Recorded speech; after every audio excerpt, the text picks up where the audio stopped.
El patito feo. Había una vez un pato que incubaba sus huevos en un nido cerca del lago. Un día, los huevos comenzaron a romperse y salieron patitos muy bonitos. Pero uno de los huevos era más grande y tardó más en abrirse.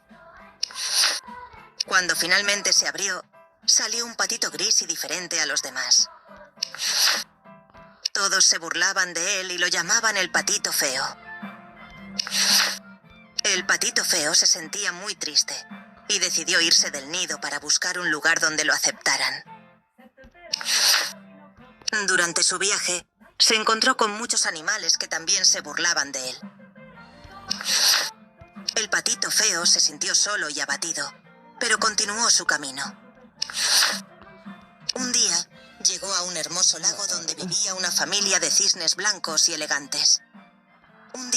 llegó a un hermoso lago donde vivía una familia de cisnes blancos y elegantes.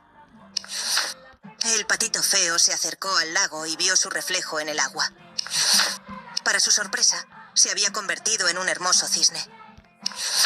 Finalmente, el patito feo se dio cuenta de que no era feo, solo diferente. Los cisnes lo aceptaron como uno de los suyos y encontró su verdadera familia. El patito feo aprendió que la belleza verdadera está en el interior y que todos tenemos un lugar donde pertenecemos. Desde entonces, vivió feliz junto a los cisnes, sabiendo que la diferencia es lo que nos hace únicos.